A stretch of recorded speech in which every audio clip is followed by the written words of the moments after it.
This is Fam Electric Ghost, and we're live on the air for the first time with Jessica Marie. Welcome to the Fam Electric Ghost podcast. How are you doing tonight? I'm good. Thank you so much for having me on. I'm excited. Well, it's great to have new people on the podcast all the time. And this episode will be 953 of the Fam Electric Ghost podcast. We're tracking that on Apple Podcasts. So we've been on the air since 2016. So we're on our way to our episode 1000. And for those of you who are just listening on audio, we have your website as jessicamariestep.com up, and that will be fully clickable for those of you who see the published version on multiple platforms. You can click through on that and you can go to that website. So if somebody goes to your website, what would they find? They'll find all of my coaching options and what I do. And then they'll also find some really awesome podcasts as myself and the next retreats that I'm hosting. Well, that's cool. So again, that's fully clickable when we're published later on. But you can always type that in manually and go there right now. So thank you again for being on the podcast. And one of the things where we're going to talk about is the topic of this episode is finding purpose-based fulfillment.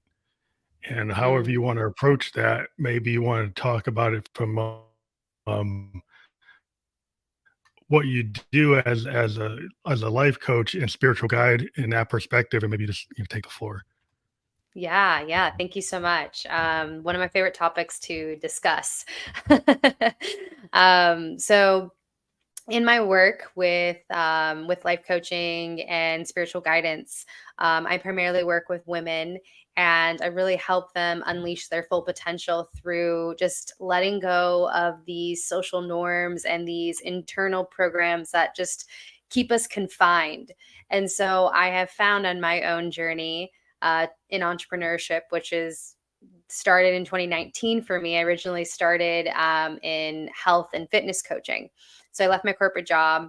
And when I started health and fitness coaching, I realized that I wanted to help people just be their best versions. And at that moment, that was in the gym and also eating better for their bodies.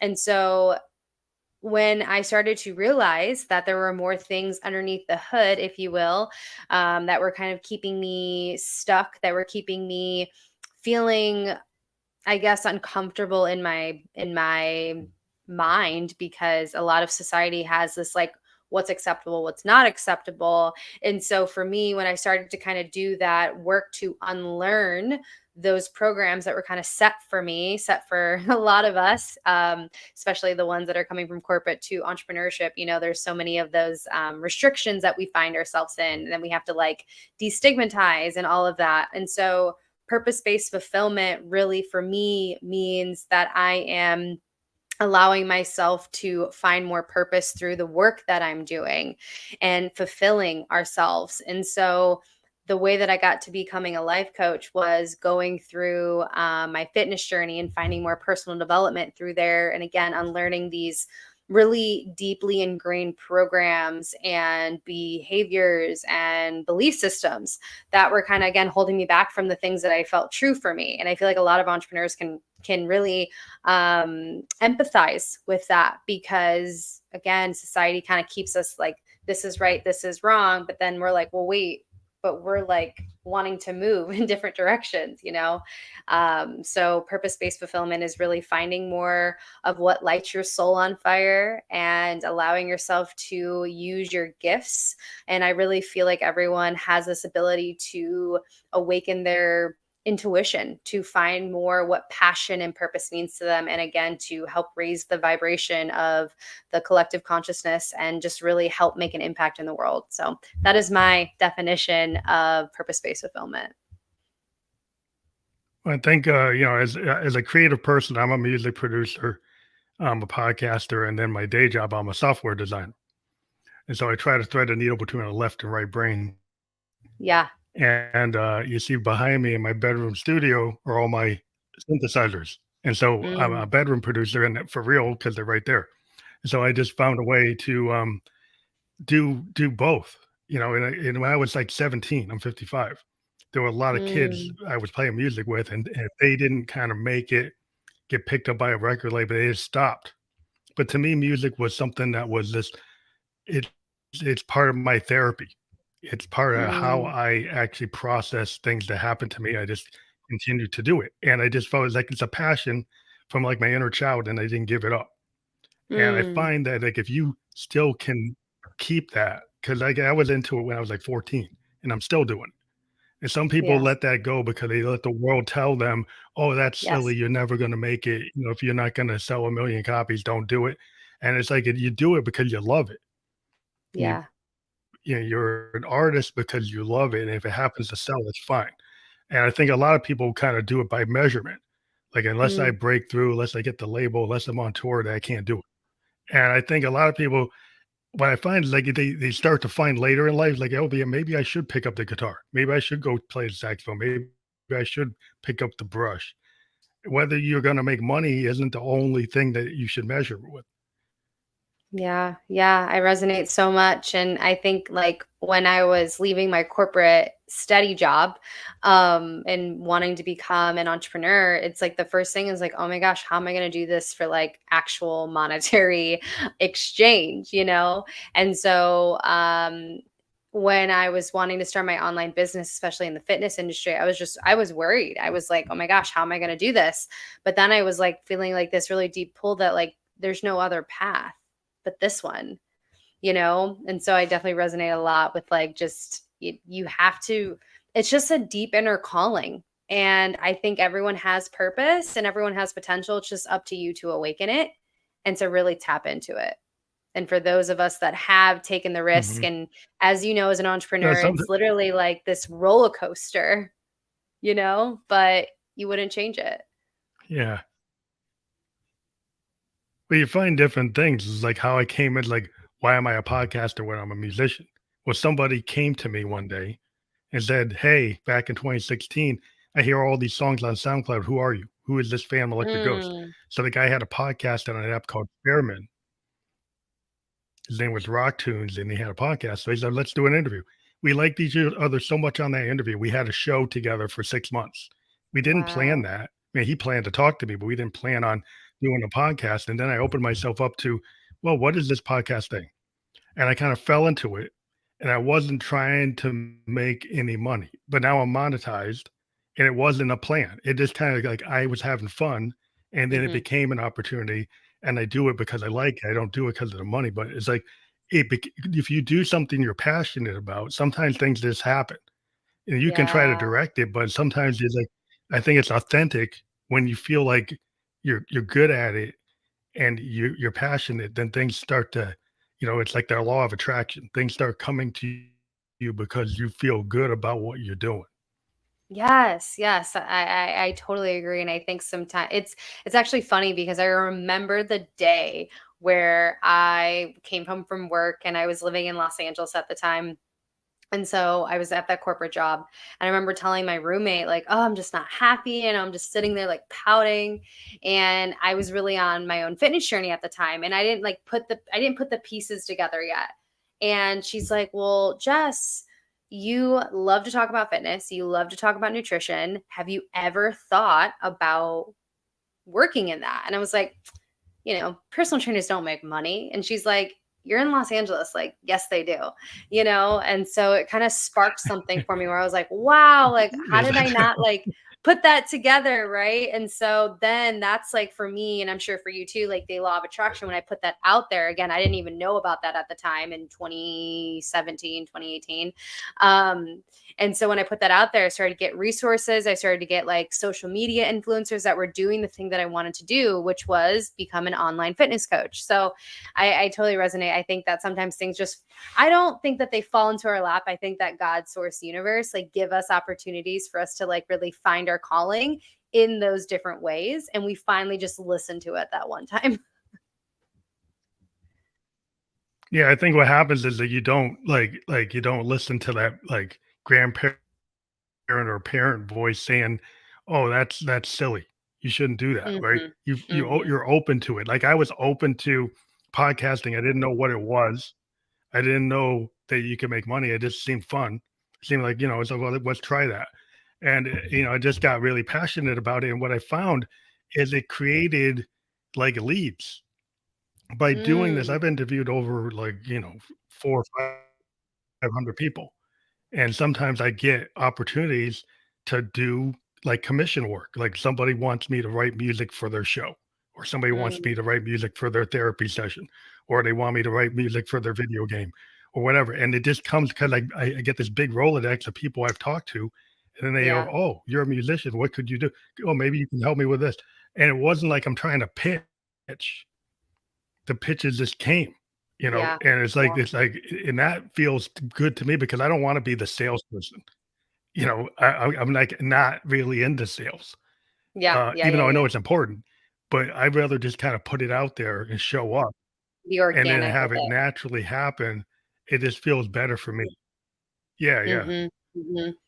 Yeah, I definitely resonate. I felt like for me too, it was pretty crazy how everything kind of just some of the things just fell into place. And so what was happening with me and like the big pivot I made from fitness to life coaching was really when I started to get women that I was working with the fitness coaching ask me more about mindset stuff. Like how do you stay motivated?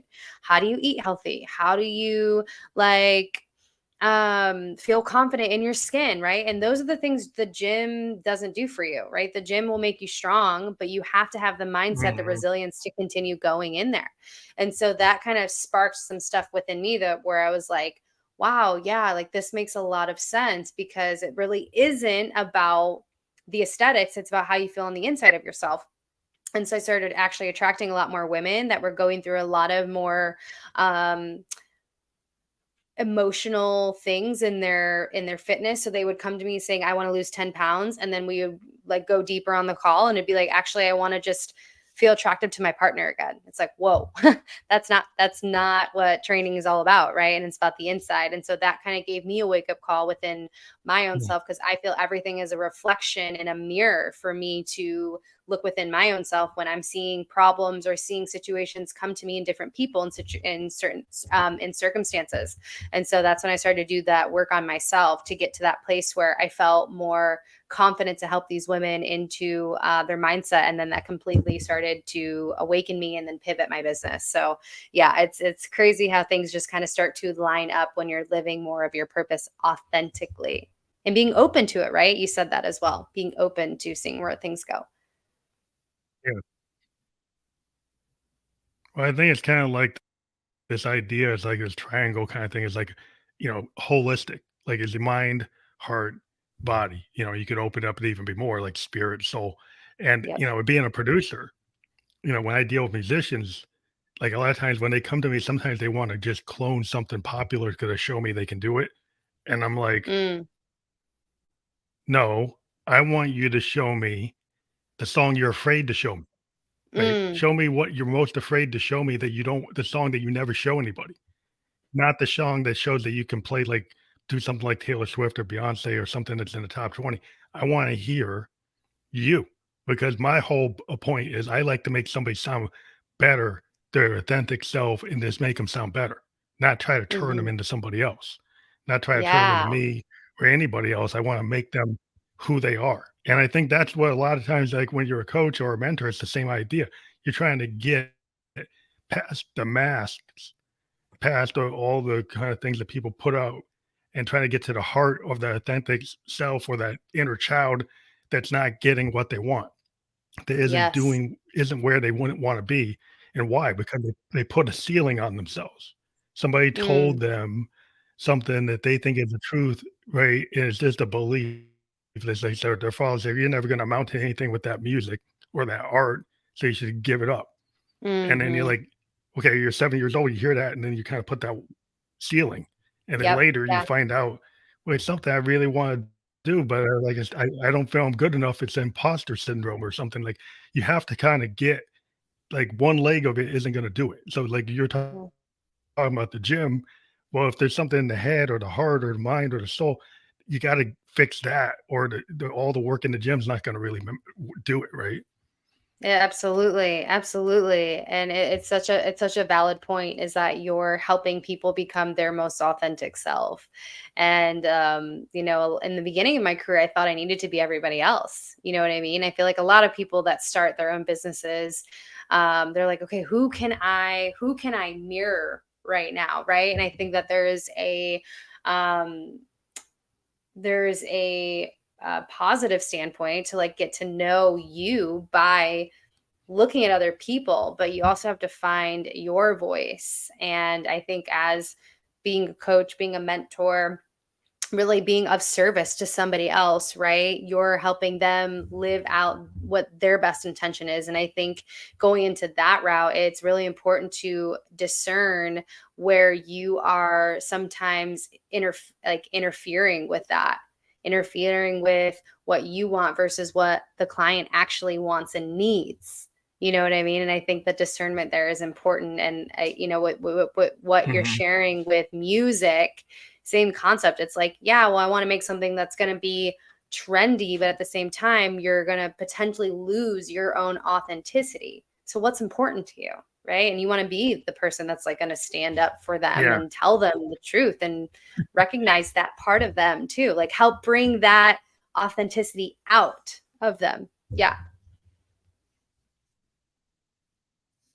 It's really critical, I think, because we live in an age where people get a sample, where they can cut and paste, and Yep. they can go and be their heroes by cloning their heroes, using Yep. AI to clone their heroes and doing, and my whole issue with that is like, well, there's already this person. So what are you gonna do something that's better than what they already do, right?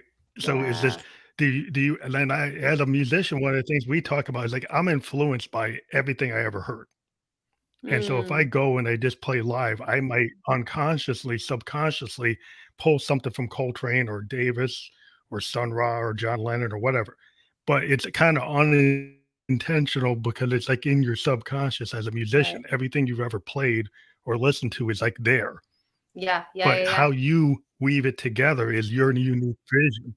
And some people want to do it note for note. Other people kind of let go and let it be kind of this muse inspired universal thing, and then it becomes their own. And so sometimes it's Mm, like trying too hard to make it perfect actually wrecks it. You're like trying to just like feel it. And what we call like, be in the flow state. I yeah. think that's and I think it applies to a lot of things. There's a lot of people don't know how to be in that flow state. Right. I agree. I totally agree with you. I think that um there's it's a challenge, and I think that it's like I can even attest to that too. Again, like when I first started my business and when I was like, okay, like when I just was going into fitness and then even also more so with life coaching, I started to see actually a lot of my friends who were coaches shifting their businesses from fitness to life coaching. It must have been the pandemic that woke everybody up, I guess, because that's exactly when I started pivoting too. And so it Mhm. was this testimony of like, wow, like what should I be doing? Because you're talking about this and you're talking about that. And then it was like shiny toy syndrome in a way, because you just were like, I just need to be a sponge and learn all the things. And then I need to like throw it all at my audience. And then it was like, well, wait, you get lost in your own sauce because you can't hone in and anchor in your individuality. And I think sometimes it takes a little bit of time to really understand your individuality and Mhm. your own voice, and like how like everyone does what you do, right? But how do you stand out? It's because your own essence. And I think it just takes some time to like really anchor that in by learning what you like and what you don't like. And sometimes it Well, is it getting takes slapped on time. the wrist a little bit. What were we saying? Yeah, well, it's like a lot of people are so fearful of mistakes. Well, I think Yes. I think a lot of people are fearful of mistakes. Like once you start something, you're gonna learn. Like I was 17 playing music, and now I'm 55. It's like, yeah, you had to start somewhere. And what remember is a lot of musicians when I was first starting, they felt like they didn't deserve to be on the stage. They had Mm, this like imposter syndrome problem where like if I can't be like John Lennon or if I can't be like Hendrix, I can't be like Jimmy Page, I don't belong there. But mm, then like in the 70s, one of the things that kind of freed us was like the punk movement, where we started seeing mm. CBGBs and we started seeing like the Ramones and Sex Pistols and the Clash and oh, you don't have to have perfect pitch.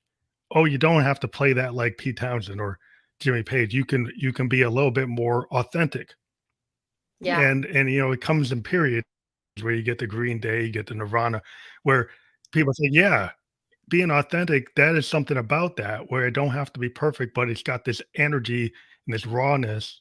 And I think that kind of comes from, yeah, the people who are willing to like have the kind of they get out and they jump on stage, even if they were scared, Like they go and they polarizing. have their voice.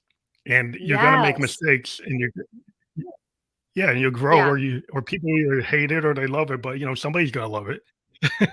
And I think at the end of the day too, talking about that, it takes a lot of courage and bravery to get to that place where you're like afraid to make a mistake and also be afraid to not sound like everybody else. And I know that like I can speak for that in the coaching industry that a lot of the people that have so much influence are the ones that are the most polarizing and really standing up for their beliefs. And I think the same concept can go with music. I think it actually has to be because it's like you have to stretch the edge. You have to really allow yourself to like do something different in order to be recognized. And I think nowadays more than ever, no matter what industry you're in, authenticity is number one. It's not how can you sound like Taylor Swift. It's not like how can you be the same coach doing the same thing over and over and over again. It's like who are you and how do you bring your own flair and essence? What maybe it is the same thing, but what's your like what processes are different for you? Right. And I think that's how I started to differentiate myself between with other coaches because I have my own way of my own methodologies of how to get to the same result, but in a different way that works for me that I think might be faster or that might just feel better in my body. Right. So I think the same concept there is aligned in any industry is like you Yeah. have to be willing to go to those edges and really find your voice and speak on that.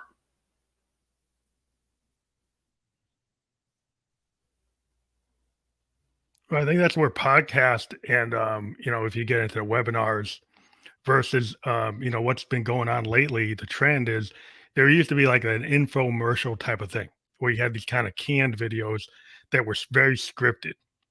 And I'm kind of, I've always been a live podcaster because I like the kind of radio live feel of talking to somebody for like an hour.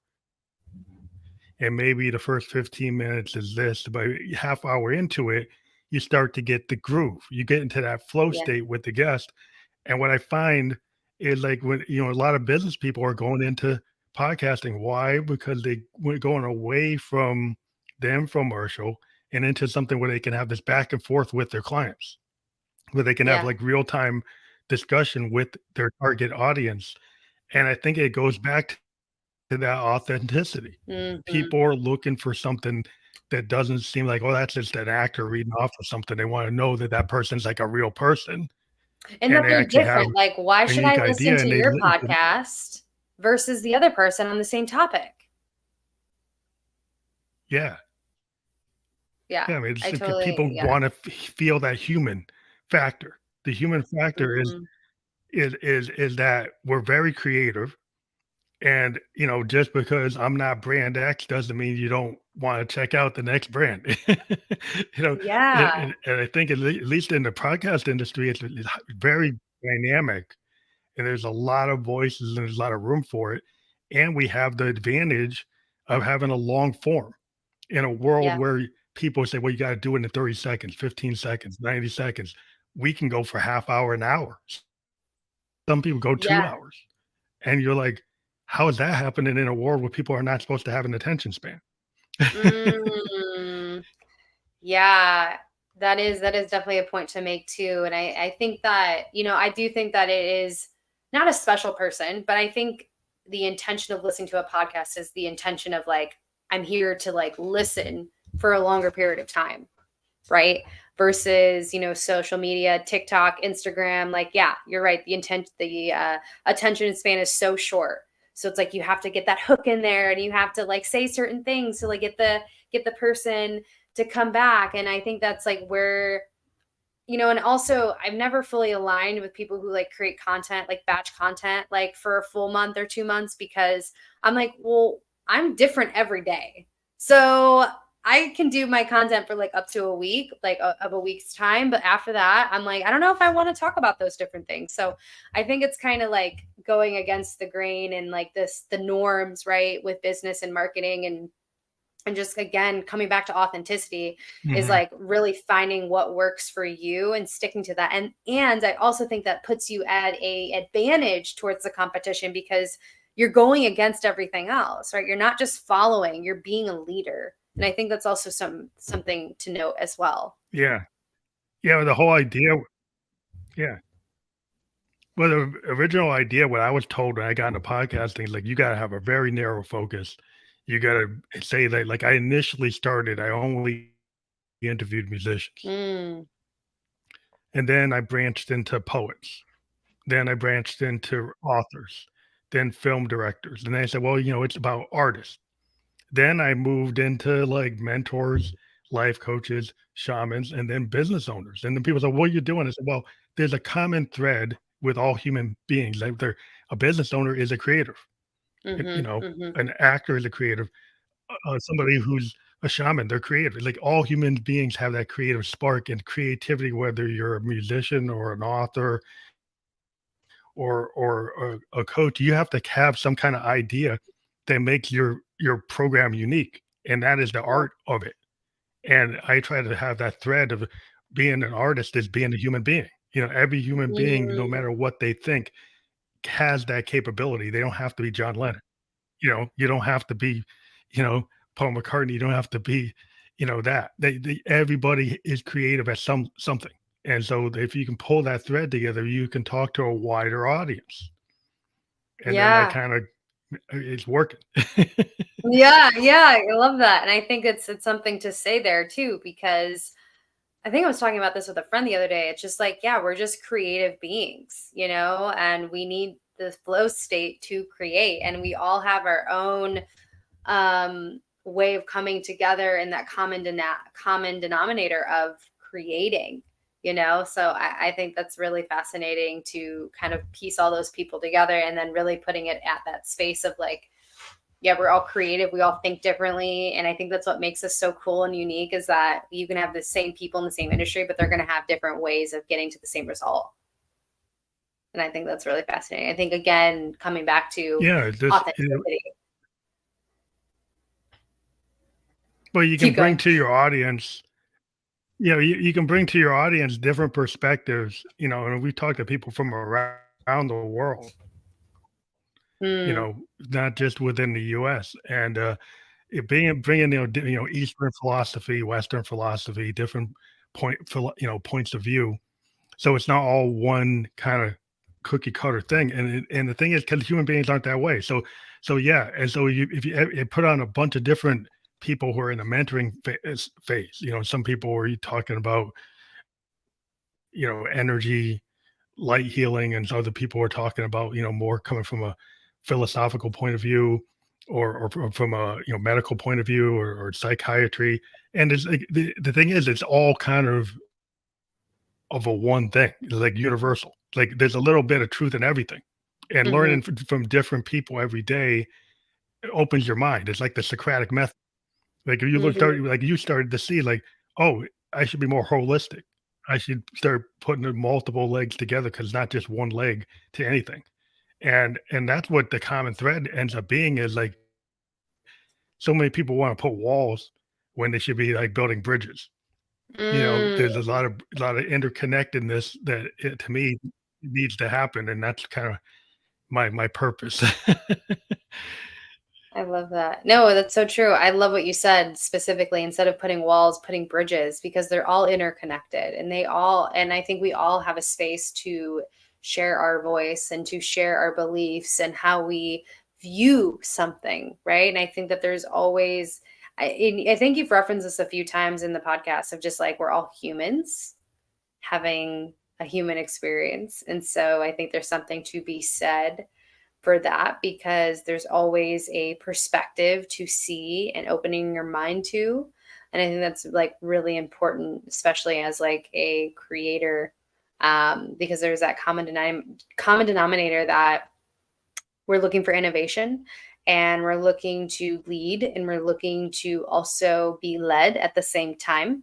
And so I think we need to be consistently open minded with ourselves and with other people so that we can really bridge the gap versus putting the walls and be like, this is right, this is wrong. It's like, no, actually, like we're taught, even like religion and spirituality. It's like, to me, that's a bridge versus a wall, right? I think it needs to be more of a bridge than a wall, because I think we're essentially talking the same thing, it's Mhm. just a different context. I think you can kind of utilize that as a space to acknowledge that it is just context, but it's the same thing, just in a different way and shared in a different way. Yeah, because I mean, I grew up with Western religion, but then I lived in Japan and I learned like Eastern philosophy. I got into like Nichiren Daishonin Buddhism, which is a Japanese kind of version of Buddhism. Created by this Nichiren Daishonin, was a Japanese Buddhist, had a different Mm, perspective, but it's still the law of cause and effect, still, kind of law of attraction. Though, if you track, good, positive energy will attract positive energy, negative will attract negative, and mm-hmm, that kind of mindset, it was kind of an Eastern mindset versus these other mindsets. And having both growing up as a Christian, but then kind of converting into that Eastern philosophy, I still have that Christian basis because that's what I grew up as a kid. But as I grew, I just say, well, why can't I look at something else? Why can't I open myself up to other ideas? Not that I'm going to mm, throw everything out, but you kind of like you see the common threads in all the religions. You see it. It's like so. How can I say well it's one way or the other? There's a yeah, lot of gray, but a lot of people feel comfort in creating walls because it's yes, comfortable for them, and there yeah. is some comfort in that, but usually you end up hitting the wall, and then things start to not make sense Well, because and it's then it very narrow. hinders you. Yes, so exactly. so It yeah, hinders you versus allows you to continue growing. And I think that's something to really emphasize here is like, whether you're a business owner, whether, you have a certain belief system with your religion or spirituality, I think it's like it's just, even relationships, like there's so many, I think, areas of life where you can really apply what you just said, of just the space of like, it hinders you and it keeps you narrow minded. And if we're trying, like, it's called human evolution. Shouldn't we be evolving our way of thinking, our evolving our way of yeah, being and doing? And and I think it's just so fascinating to continue having these sort of conversations, because we can view things from a different perspective, but at the end of the day we're being biased. So how do we stop projecting our own feelings and start to see it for like an open mindedness? I think there's just so much of an advantage to see things with an open mind, because I think you get to be your own discernment, you get to start to make your own decisions and your belief systems, versus saying, well, this is right, this is wrong, this is acceptable, this is not, so I have to play in these walls. How do we break the boundaries there and really create a bridge and say, no, I took all this in and now I know what I believe? And I think a lot of people are challenged with that, because they, again, like you said, keep it in that containment of like, this is just it for me, can't go past there.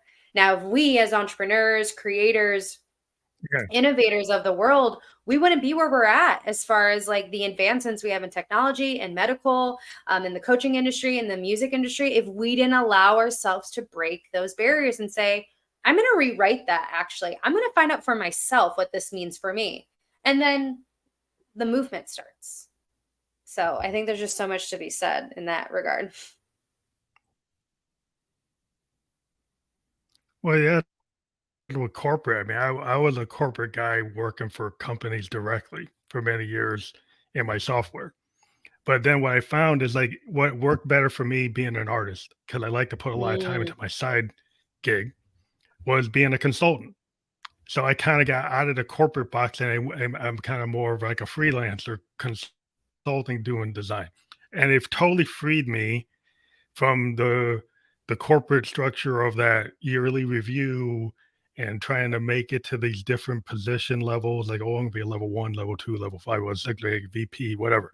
And I'm like, I'm not playing that game anymore because Mhm. now I just get paid for what I know how to do. And Mhm. I get, and I can do projects. And if I want to go tour, I can tour. Then I can go back to it, and I have a lot of freedom. And I can work from home, and I don't have to be a road warrior. So I decided, why don't I make it more comfortable for me, but I still have the safety of that main job, but then I have the openness to be able to do my side gigs. So I Yeah. was able to kind of find a way to do it all.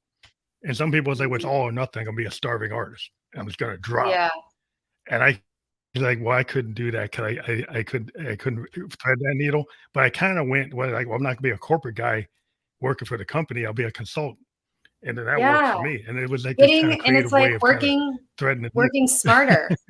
Working smarter, not harder. And I think at the end of the day, it's like, again, looking at your issue, your problem, your challenge in a different perspective, and I think like when I first started my business, like I had a couple side jobs and I was like at first like, oh my gosh, like shouldn't I be full-time by now?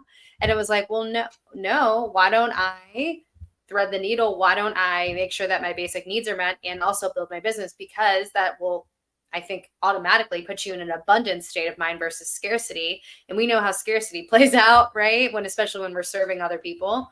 And Yeah. so I've tried to find that when I first started my business, I was like, okay, I need to find that happy medium where that's taken care of, where I can show up really abundant and strong and like empowered versus being like, oh my gosh, I need this sale to like pay my rent. Right. And so it's like, yeah, it's just finding a space where it feels alive for you. And I don't care what anybody says. I think you could totally build your dreams and also still do what you're doing until you get to a place where you can start to take more of a risk if that's what you want to do. But I think at the end of the day, what you're sharing is ultimately figuring out what works for you and being okay with how that looks versus, again, this is right, this is wrong. No, you need to do this you need to be the starving artist. You need to put do X, Y, and Z. You know what I mean? It's really finding something that works for you and your rule book, Yeah. I think.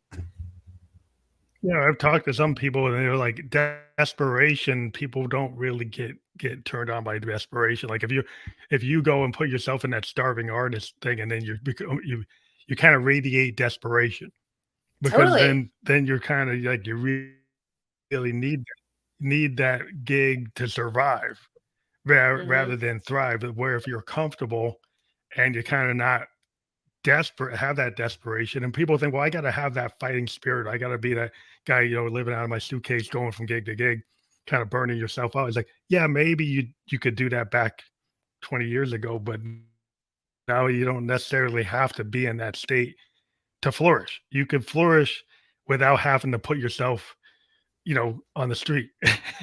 And some Yeah. people I just think have a there's mindset like, well, I got to be Jack Kerouac on the road. I got to do, and it's like, yeah, I think maybe it's for like you, what you have people to do are that. craving. Yeah, and I think what people are craving, because I can say that same thing, I can apply it to the same thing as the coaching industry. Like I just need to like quit my job and just start from zero. And like there is that sense of like operating in that pressure of like needing to make it work. And we've heard a lot of stories, no matter what industry, of like people doing that and really getting to where they want to be. But however, I do think nowadays, when a lot of us humans live in fight or flight all the time, there is something to be said to putting yourself in like homeostasis, right? And it's like I think there's needs to be a healthy balance of risk and safety when you're going after your Yeah. dreams, right? Where it's like you need to make sure that, in my opinion, my experience, like having your basic needs covered financially while you're going after your dreams. Because I know how I show up, like you said, as desperation and as scarcity versus abundant and thriving, right? And so I think that and then it's like that edge of like, okay, well, when do I know I'm ready to like flap my wings and fly? Right? Because like there needs to be this like risk tolerance of Yeah.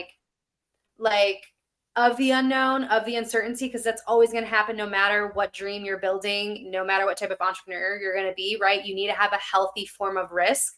And also I think there's something to be said of like it's okay to feel like emotionally safe while you're doing these things and building on them. Yeah, I mean, there's always this point where you can kind of, you get into this state where suddenly your enterprise can go from, micro level to like a bigger scale. You can scale it up. But you like then you feel comfortable about how you're scaling it up, right? You're not just doing all or nothing scale it up. You're doing a scale up that makes sense because you can afford that new building, or you can afford Yeah. that new marketing plan, or your new distribution network, or you make it so that you can not that it has to be gradual. You can make big jumps, but you've kind of gone on a journey, and you're not scared of failing, and Right. you try things, but then you're not totally going to be out the door if something fails. so so Yeah. that because a lot of things happen. Like you think about a musician, like I write 100 songs, probably two of them make it, maybe one of them makes it, right, Mm, anywhere. And so there's a high rate of stuff not actually working. But then the way you look at it, is that a failure? Those 99 or 98 that didn't work, or am I using mm, those to get to the next thing? And then you find yeah. repurpose it, and you repurpose it. You had the experience, it taught you something different. You looked at something different. So you either look at it as half full or half empty. If Yeah. start thinking very positive, those things aren't really failures. They bring you to another place. And that some people have a hard time with that because they say, well, every one of them should have made it. Well, that's not how it Mm. works. No, and I think It's like like you're gonna break some eggs. yeah. And it's like when we go back to the original conversation of this podcast, purpose based fulfillment, when you know your purpose, you might fail, but you keep going. And so it's like, I was thinking in my head, like all these relations to your story of like, yeah, I mean, my coaching business in the beginning failed. I would show up to a workshop with one person signed up. Oh, it failed. But truthfully, no, it's your stepping stone. And I think we need to get on board with success looks like this. Right? Like you're going to have highs, Yeah, you're going to have lows. It yeah. doesn't mean that you're off path. It's actually putting you on track and on path to where you're actually supposed to be going. So all of those 100 songs, only two of them make it. You wouldn't have got to the two that made it and that made a significant impact if you didn't make the rest of the 92. Yeah, I mean, it's kinda like it's that whole purpose. It's like finding my purpose is like, part of it is showing up. Like a lot of people, it's like all or nothing. I run into people like unless they break it, they totally stop. Like those people I was talking about when I was 17, most of them, their guitar's sitting in their garage or their basement, they never pick it up again. Mm, Like, mm-hmm, yeah, all my stuff, I've been playing my stuff since I was 17. I never stopped. It's a mm. different mindset. So some people don't continue because they're looking for like this instant gratification. But a lot of times, Yeah, the things that are very soul satisfying don't always translate to immediate success in any delayed kind of world. gratification. Yeah, it's not a worldly success that you measure on a scale. It's a kind of inner success that like you feel good about what you did. And even That's if it doesn't the get the win, recognition, you're like, right? I have to Whether do anybody this. else, Yeah, exactly. It's like even if this doesn't go where I want yeah, it to go, like I feel happy with what I'm putting out there and I know that it's just going to get me somewhere. That's those statements and that delayed gratification has pulled me through so many times in my journey. And it's like it wasn't until probably the last year that I finally felt like I found my voice as a coach and as a human navigating the emotional experience of running a business. And I'm like, wow, like it took me that long. It took me 3+ years to get there. So it's like if that wasn't the like catalyzer and really like the epitome of what delayed gratification is, I don't know what is, and I think we all can, share our own stories there. But I think that like needs to be anchored into that because we're so looking for like, I'm impatient, I want this now. And it's like, well, what's the delayed gratification? Like, what's the long term vision? Can you be okay with sitting in the turmoil? Can you be okay with having a couple mistakes and failures? Can you keep going? Like, how bad do you want this? Is this actually your purpose? If it is, mhm. then you have to keep going no matter what. Well, I think a lot of people want to kind of get into the idea like trauma. Being a songwriter, it's kind of a common thing where trauma and sadness and melancholy actually generate probably the deepest songs Hmm. where like you can write songs about being happy or whatever, but tends to work the most is when a songwriter actually accesses something that's painful. Yeah. And then they kinda have this, like, it's a therapeutic, cathartic type of thing. So, trauma-informed coaching, can you tell me about how you approach that? Yeah, so a lot of my work is really learning how to work with people's trauma and being mindful of triggering them as well. But also my certifications in my work helps other people really feel their emotions because we can't numb it, we can't take medication for it. We have to, the only way to move through it is to feel it. Feeling is to heal. And so that's kind of like my whole brand, is like allowing yourself to feel and giving you different tools and rituals and practices and sensations and experiences to allow yourself to feel into the trauma. um, and really doing it in a very safe way. And that's where trauma informed comes in, where it's like if we're working with people with trauma, working with people who are moving through heartbreaks or imposter syndrome or negative belief systems, we have to learn how to work with those people where they start to feel safe in their bodies. And so that's really the premise of my work, is just really helping people feel safe to feel their pain. And I think that's the most empowering thing that we could do as human beings, is being safe to feel it and knowing it's okay to feel discomfort. So, do you integrate, like, your breath work and your NLP and your Reiki into this whole kind of holistic vision, or you do, like, kind of I guess it's like a person at a time? You know, Mm. each individual comes to you, and you might kind of hear what they have to say, and do you make a choice of which approach? Yeah, so a lot of what I do is really kind of different methodologies kind of infused into one. So I do my energy work and my breath work together. And that's really just working with the subconscious mind, which I'm absolutely obsessed with. And then NLP comes in when we're talking about the subconscious mind, the patterns or the programs. So learning how to work with a person's unconscious. And then with my other coaching methodologies, it's just more of coaching sessions that we do. So, like, really, how I kind of create the whole package, if you will, is that I work with clients and I do 3 sessions a month. So, the first 2 sessions are coaching, and then the last session is breathwork and Reiki, because I feel like it's kind of like when you're chiseling away at a problem, it's like you can kind of see the surface of it. And like my coaching sessions help me kind of get to the surface, but sometimes there's things that are just lodged in the unconscious in the body that need to be excavated, and sometimes we need to get in a deeper state. So breath work helps me get people into a deeper state to access those other messages that they need to hear, and then the coaching will kind of help unpack that as well. So that's kind of how I cycle through those different methodologies, is kind of using them in that format that I find works really well with people.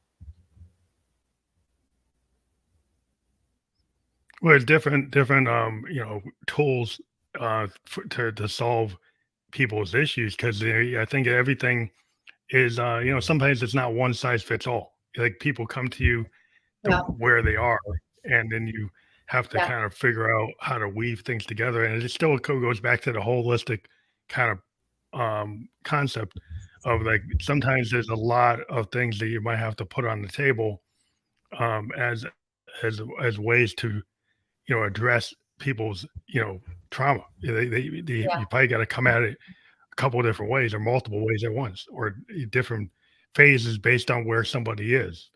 And never not everybody's Absolutely. in the same place, right? So you have to figure out what to do. Yeah, and I think the biggest thing is you just have to be open. You have to be open. You have to be desiring to let go of your problems, of your trauma. I've met a lot of people that are like, "I'm ready for the work," and then you ask certain questions, and they're getting defensive, and you're like, "No, you're not," and that's okay. And there's different things that we can do to help people like loosen up their baggage, if you will. But I think at the end of the day, yeah, as long as you're open and desiring to let it go, you'll get results.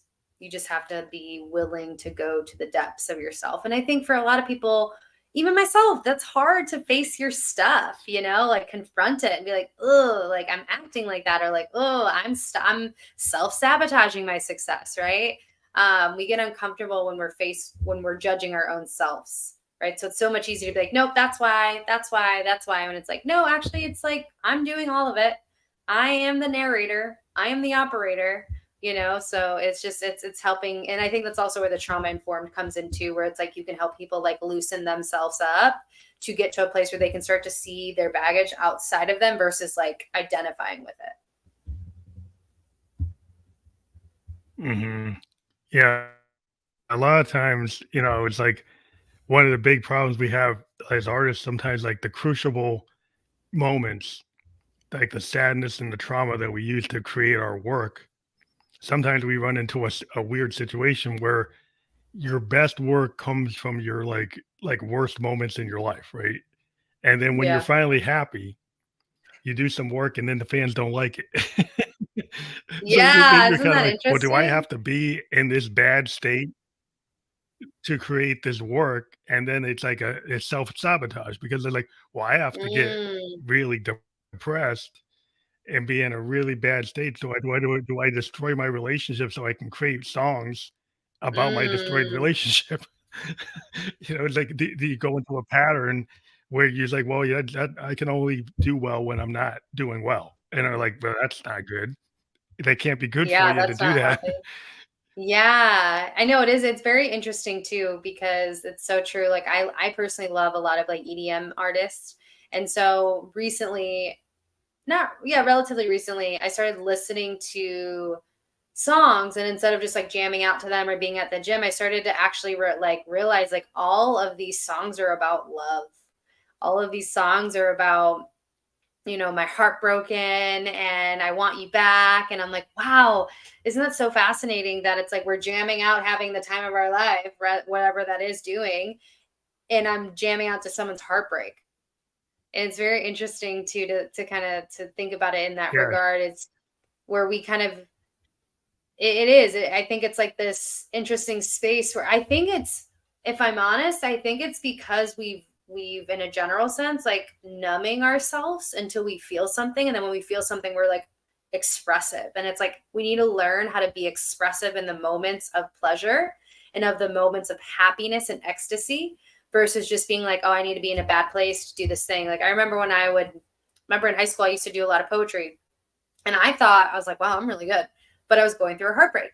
And then it's like when I'm not, I can't write. And it's like I think it is. It's kind of like this program of like yeah, we only can be emotional when we're moving through something heavy. It's like how can we be emotional with ourselves and create that intimacy with ourselves in pleasure, in ecstasy, in a space of just abundance. We don't talk about that.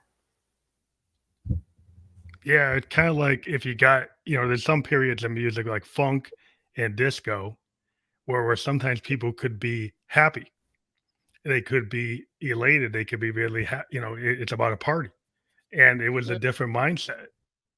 And so you go into those songs and, they're very, what actually makes people want to dance, wants people, to be frenetic. If you get into like James Brown and Sly and the Family, you get all these like funk bands, Parliament and stuff. They did songs that were like, oh, this is really kind of like a party, and it's not mm, like the serious kind of melodrama of the other types of forms. And you can be just as creative in that with some of these bands, but people felt like, oh, you got to be, you kind of got to be in that melodrama of a mm, grunge kind of mindset. Like if you think about the grunge bands, like Nirvana and yeah. Pearl Jam and Stone Temple Pilot, they were all kind of like down on the upside. This idea they had to be kind of in that depressive state to write, like a Emily Dickinson kind of thing. Like why do you have to be in that mindset? And sometimes that's where that their head is, and that's where that energy is. But you don't always have to be in that place. You can find other things. You can be elated and happy and write stuff when you're in a happy mode, and you can get people to like it. Is this different? You have to be in that positive state. It's just a Yeah. different mindset again. It really is. It's totally a different mindset. And I think again, it's like shifting the paradigm. It's shifting society. and like allowing ourselves to feel okay with where we are. It's like cool. Like for me, I was so used to being on a hamster wheel of success. And now that I'm like starting to see success, I'm like, oh, I have to like train my nervous system to like receive this versus being like, oh no, I'm in a bad place, or like, oh, this, Hmm. oh, that. And it's like, no, I feel really good. Thank you. And taking the compliments and just receiving them versus, trying to downplay it or whatever it is. I think just as human beings, we're just not taught that like it's okay to be happy or it's okay for things to be in a different way. Again, with regards to music too, it's like we're always looking for a space to create. And I think we've just autopiloted ourselves to create from a space of like scarcity and a space of missingness, right? It's interesting. You don't really hear a lot of songs about abundance But and sometimes about it's, happiness. yeah. I mean, once in a while, you had Stevie Wonder in the 70s that had this very Yeah. uplifting mindset during his like 70s kind of arc. He did like songs in the key of life, inner visions, and there was this very kind of spiritual, uplifting thing. And sometimes like Bob Mm-hmm. Marley with reggae had this kind of Yeah. spiritual. So there are forms that where people can do that, and there are artists that were able to do that. But a lot of times it's like the default is that, oh, I'm depressed, I'm sad, like heartbroken, I'm gonna go with that. Where sometimes the other thing is it's harder to get yourself in that state. That either it's like a spiritual state, like Bob Marley was like very much of the spiritual idea of the Rasta Mm-hmm. is a very spiritual concept. It's like almost like religion to them, and Yeah. it put them on this different plane. And so then once you start doing that, it's like an elevation plane. And so once you're in that elevation status, that's how you get that vibe. You're like, wow, how does that happen? They're like, well, you have to get your head in that space. Yeah. I totally resonate. And I think it's just this unlearning to relearn. Yeah, that's a hard thing. I mean, that's why people go to people like yourself to get to a life coach because usually they hit the wall, like an inner child, and they had all these things that were like beliefs that they thought were truths, and then they found out like, oh, I'm hitting I that don't have wall. to I think need that way. help.